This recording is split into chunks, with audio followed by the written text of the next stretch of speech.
So the very first question I always like to ask guys is, was the Neolithic Revolution a turning point? What do you guys think? And I kind of put there as a side little question, or not a side question, but a side note, is to think of time that was before the Neolithic Revolution, right? During the Paleolithic Age, and you know, and think of how it changed into the Neolithic era, right?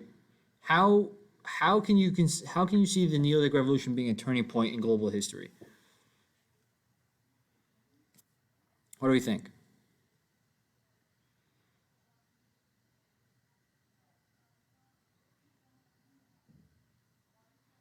Don't be nervous. What do you think? Why would this be considered a turning point in global history?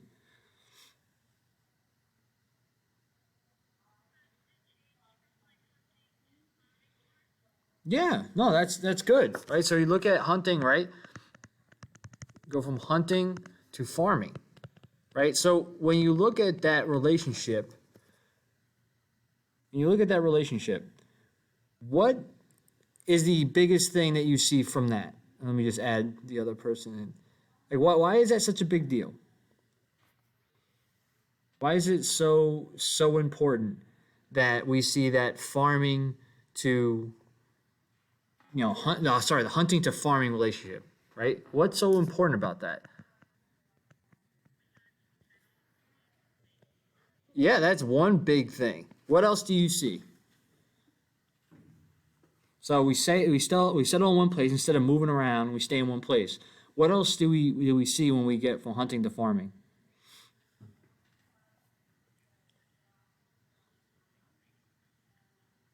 Good. And what? Why do we have more time? What do we not have to worry about?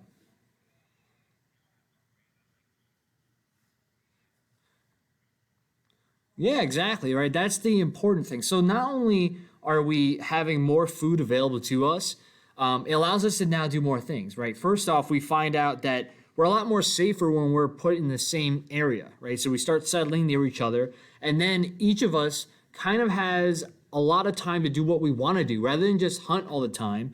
We can now decide what trade do we want. Like, do we want to be, do we want paint? Do we want to make pottery? Do we want to trade with other groups?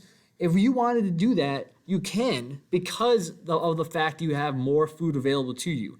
Rather than in the hunter gatherer lifestyle, you basically spend all your time hunting just to survive the day. Okay, so that's what's really important, and we'll get into kind of some more information here. But does anyone else want to add anything before we move forward?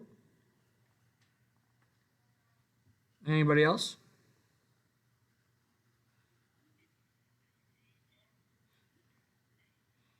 Good.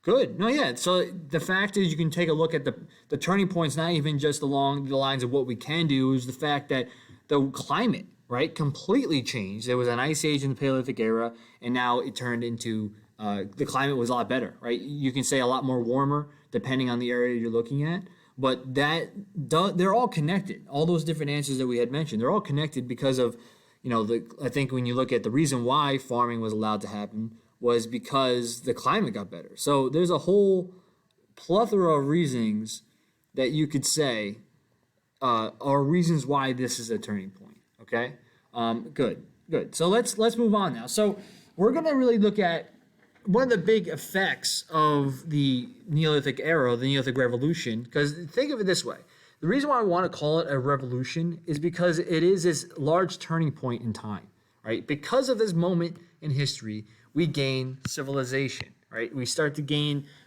these small villages turn into cities, and these cities turn into civilization, and we really start to get started really with the actual history, right? Remember, this whole time is prehistory. It's the time before written language or written recordings.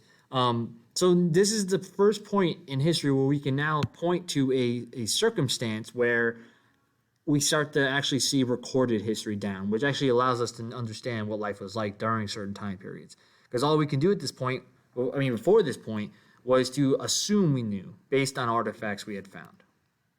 Okay, so as I mentioned already, guys, agriculture really sparks the beginning of civilization itself, and it makes a dramatic change into how we live our everyday lives, right? We, instead of living in small nomadic communities, we start living in more organized, larger communities, and they have a kind of certain structure to how they are built, right, for a reason. We'll get into that exactly, but these are all important things to understand, all right? And these settlements will chart, but there are really big four big river valley civilizations that we can account for that are like the most probably most famous, okay? But to understand kind of the origin of these different river valley organizations or civilizations, you need to understand why we consider them civilization and what really are the characteristics that we can say makes a civilization work. All right. So as you know, as farming gets better, as I mentioned already, civilizations start to occur, right? Or start to really emerge. And the fact is, with more food, we see that people start to develop different types of skills, or they really focus in on different things, all right? Because of the need for water in certain areas that may not have as much water as they would like, people end up developing really the first architecture or first buildings that we see. Not only just houses, but we see building of irrigation systems themselves, which does lead to a lot of different things, okay? First off, it tells us that they adapted their environment, which is really important. But then we also start to see a plethora of different types of arts, clothing, that are really seen on different areas of the world. And what it tells us is that these people not only developed these things, but they had interactions with other people, all right? And that is really important to understand, right? With more time available, you can now, obviously I already mentioned the clothing stuff, but you can now invent new technology that allows life to be easier, right? The whole purpose of technology itself is to make life easier, doing the everyday deeds, okay? Part of another aspect of civilization is the idea of a social structure or a social pyramid, okay? And we'll learn more about social pyramids depending on the different groups we talk about, but probably the most famous one is the social pyramid of Egypt, right? And what's important to understand about these social classes or social structures is that they are well-defined groups or well-defined structure, kind of areas of society where people are selected and put in different parts, right? Usually the people at the top, there's very few of them, but they are the most powerful. Whether you look at the midway or even at the bottom, this is where you see more people with less power, okay?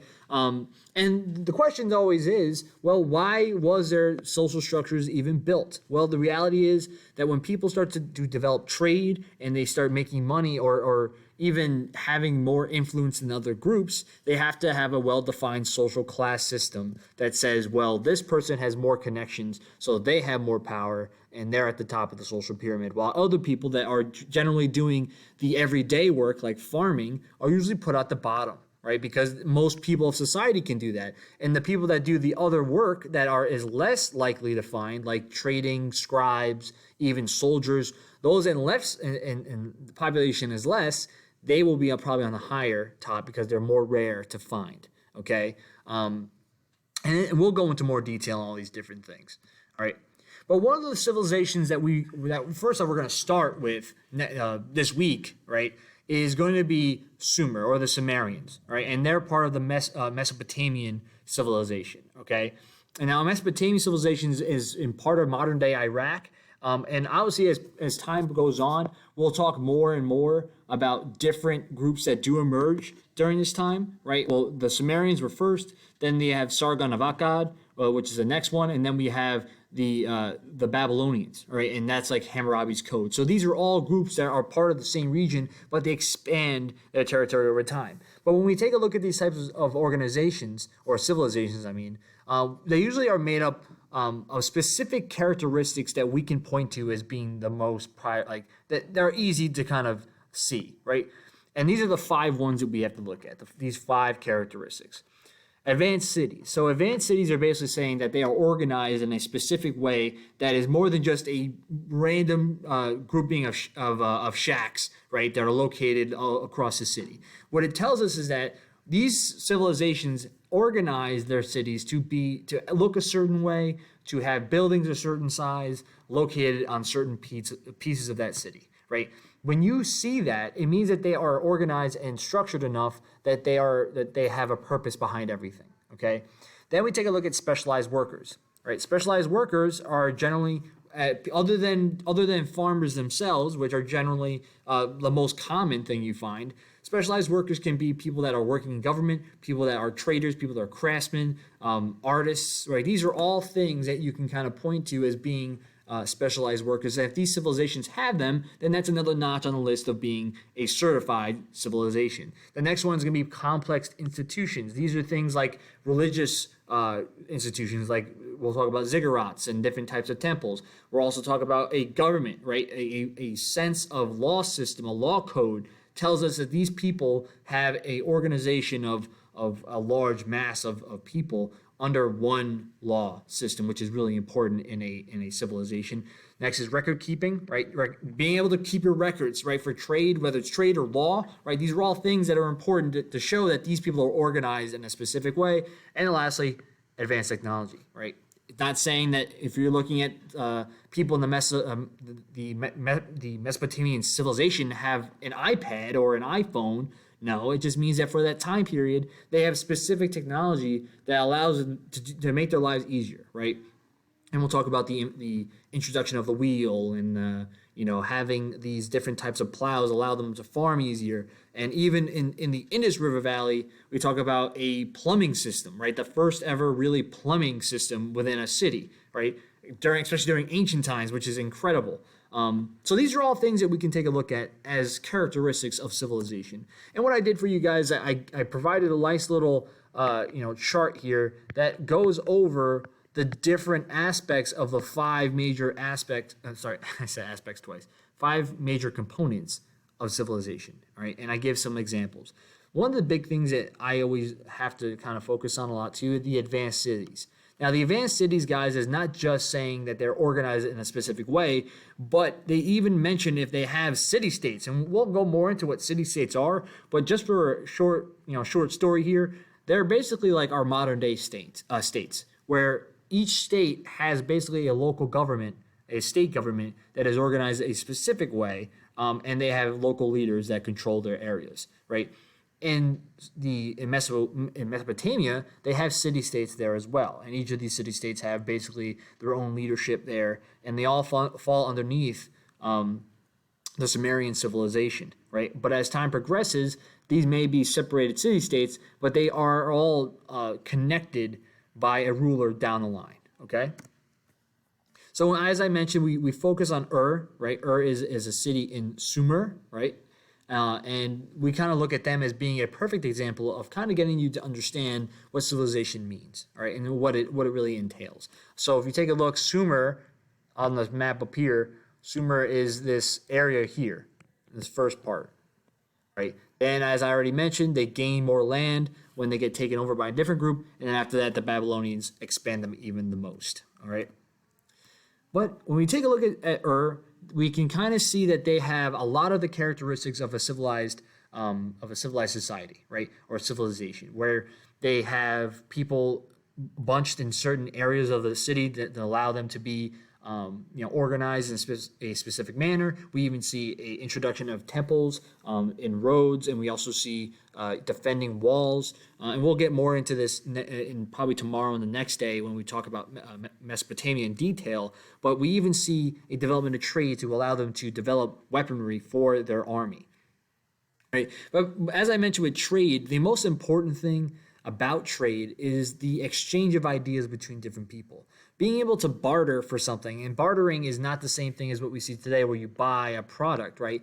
It's almost like the idea is if you trade one thing for another. I know that a lot of people I don't know if it happens as much nowadays than it used to, but like if someone wants to trade at lunch, right? They're trading one, like a banana for, a chocolate bar, right? You're bartering for something, right? And I'm not sure that would be really a bad trade, but they're trading for a good rather than trading for money, right? That's different. So what happens is trade starts to increase a lot during this time period, and is trying to be a good example of that. And this is happening so much that they had to develop a record-keeping system just for the sole purpose of how much trading was going on, and they needed to know, who was trading to what, how much were they trading for, right? And these are all important things. But on top of that, the most important thing I think that happens is the idea of cultural diffusion. And this might be showing up at the bottom of your screen for some weird reason. But cultural diffusion, guys, is the idea where one group has an idea and they interact with a different group, and then they take that idea that the first group had and makes it their own, or really adjust that idea. So to give you a good example of this, I have a nice little picture at the bottom that people probably looked at first when I opened the slide. The idea of McDonald's started here, right? But if you look over the world, McDonald's is a massive corporation that has locations throughout the world. So if you go to a different part of the world and you go to McDonald's in a different continent or a different country, their version of a quarter pounder might be completely different than what America's quarter pounder is, right? And at the bottom here, it shows you kind of the different types of sandwiches that are different, right? And it's really interesting because it's that same idea of cultural diffusion. Another example could be about sports, where you look at how football was taken from rugby, right? And they're very similar in their concepts, but they completely changed when they came to a different area. Then look at baseball. Baseball was originally cricket, and then it got moved when a different country got the idea, like when American people got the idea. They looked at cricket and they changed some of the things to kind of adapt to what they liked, okay? And that's what cultural diffusion is, and that's what happens with trade. But along with trade, we get even more development of religion, right? We get organized buildings that are dedicated solely for the purpose of religion. The ziggurat is probably one of the most known religious buildings of the time.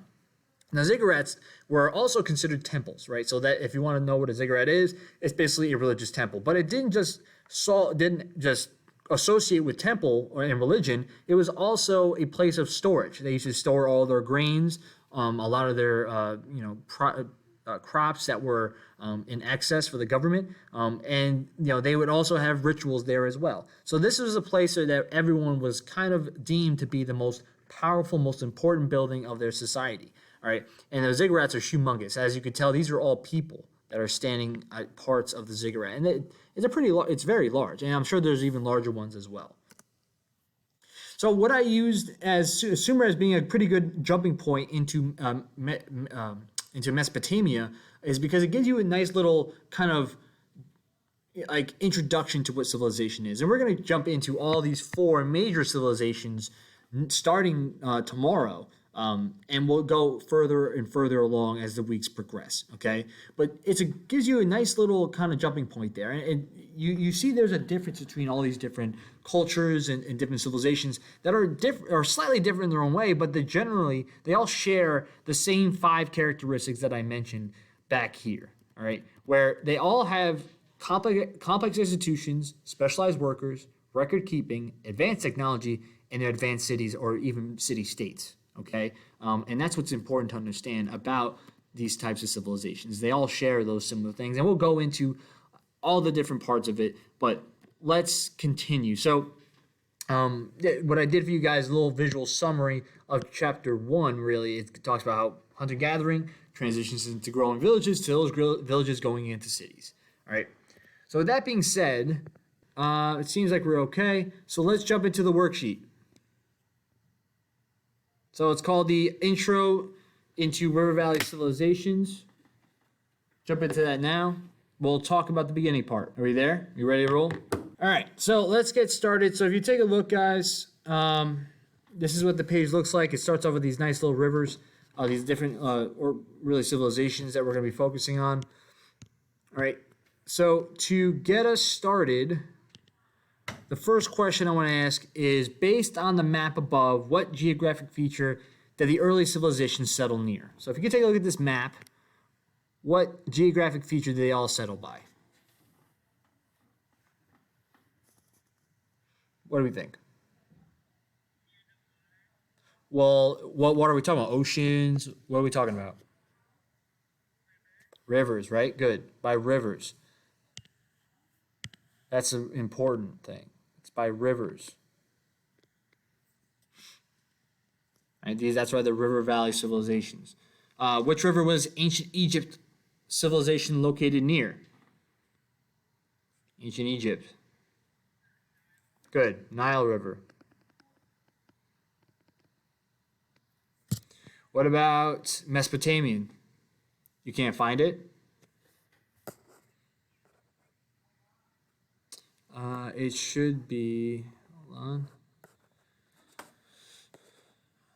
It should be on the right side. Let me see.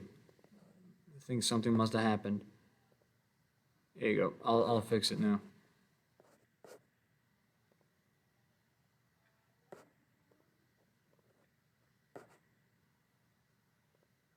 Okay. It's there. All right, see if it works now.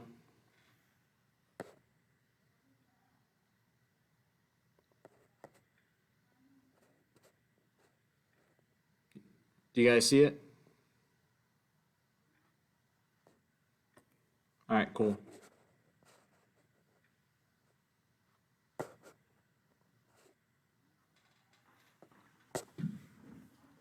All right, so number 3, which rivers were the ancient Mesopotamian civilization located near?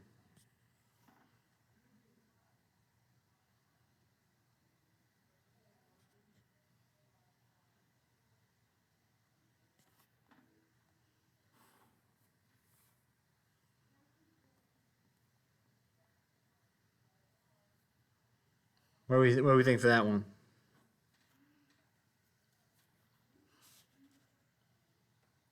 Ancient Mesopotamia. And what's the second one?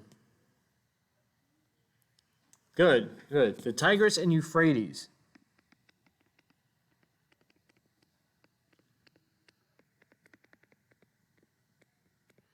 This place is known as the land between two rivers. All right. Number 4. Which river was ancient China, the Chinese civilization located near?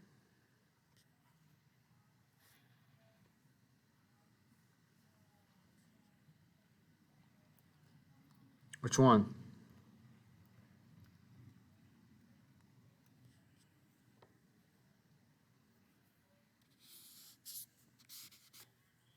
Good, good. The Huanghe River, it's also known as the Yellow River because of the yellow silt that is deposited after the river recedes. All right. So if you ever are stuck and you're trying to remember the Huanghe, you're trying to remember, you can also call it the Yellow River. Okay. Number 5, which river was the ancient Indus River Valley civilization located near? This one's kind of easy. Which one is it? Good, the Indus River. It's named after it. All right. Good. So with that being said, this is like the easy part, right? You named all the different rivers. You know that rivers are important here. What are the advantages of settling near rivers, and what are the disadvantages of settling near rivers? So what's an advantage of settling near a river? Yeah, right? You have water to drink. What else?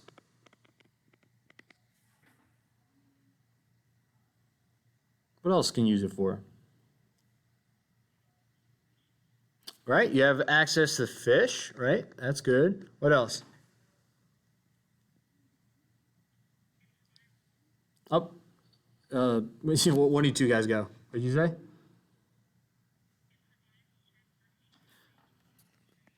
Good. Transportation. Right? And then we talk about trade. That's like a big one. Right? What else do you use the water for? You use the drink. What else do you need it for?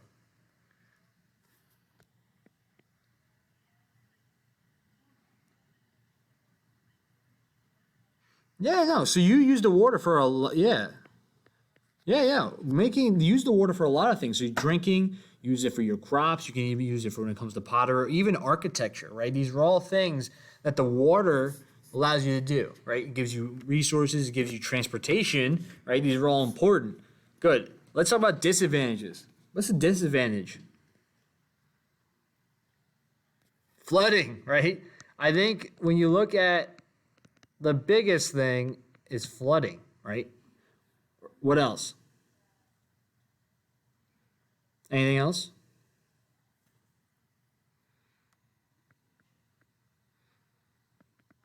It's hard, right? But think of it this way.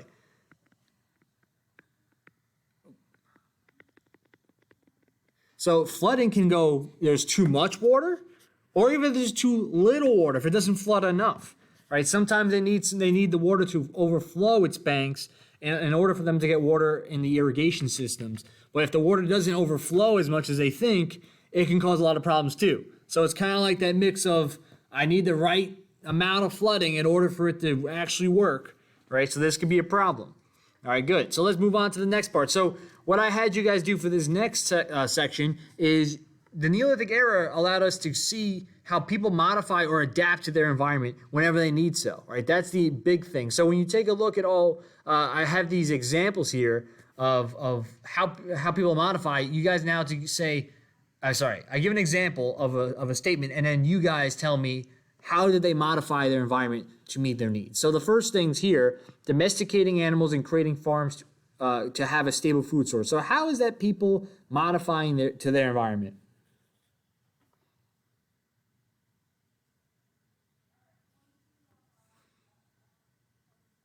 What do you think?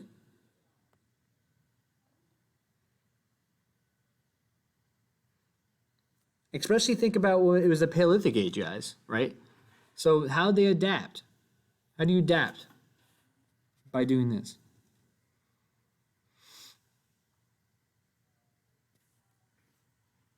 Remember the Paleolithic age, being a hunter-gatherer, there was not a lot of food, right, available at any time. So now, when you domesticate animals and you create farms, that then transitions into you getting more food available at all times, right? So you're adapting to your environment. Instead of you hunting for different animals all the time, you're keeping them close to you, just in case you need to have food, all right? The next one, building bridges to connect remote villages. How's that adapting to their environment?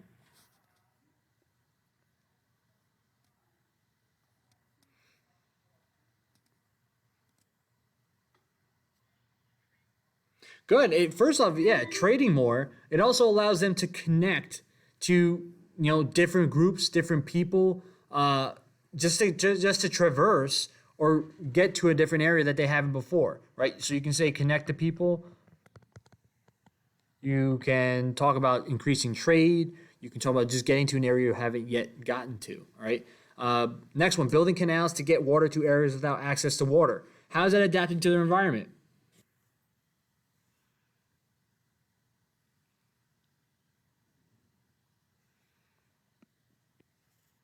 How's that adapting to their environment? Good. Because remember, if you're far away from water, right? Let's just say you're not living right by the river, but you still need that water for farming. But if you create canal systems or irrigation systems to get access to that water, that means that you're adjusting the land itself to get that water you need, right? Good. So adjusting land to get water. Good. And then lastly, removing or adding trees or shrubs. What do we think? How's that adapting to your environment? Good, right? So we talked about they could do even that slash and burn farming. Remember, they removed that area, those trees, those grass, in order for them to plant crops. Or on top of that, you can even add things to the area in order to get more of something you desire, right? These are all ways that they're adapting. So adding area for crops, right? Good, right? Okay, so we only got 2 minutes left until the bell rings. Okay, so that means for you guys have the remaining parts for homework. So what this is, you have, I think it's almost, so you have basically 2 1/4 pages remaining. Okay, so let me explain what you have to do. All right, this next part is going to be talking about how people are searching really to adjust to their environment by trying to get access to water or having access to water already. All right, so the first one is going to be looking at irrigation. Actually, let's answer this one question before we get head out. So why did humans need access to water after experiencing the Neolithic Revolution? This is pretty easy.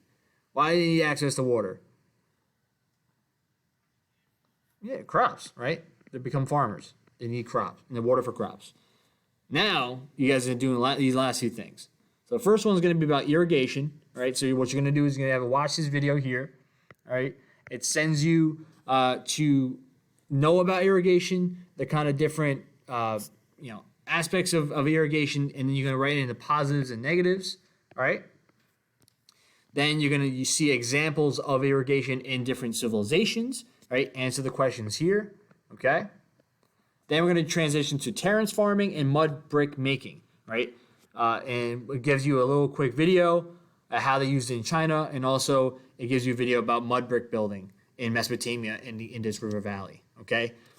So that's what your homework is for tonight, guys. You don't have to do the Google form that's on there. Just do this assignment, and then we'll start with Mesopotamia tomorrow, okay?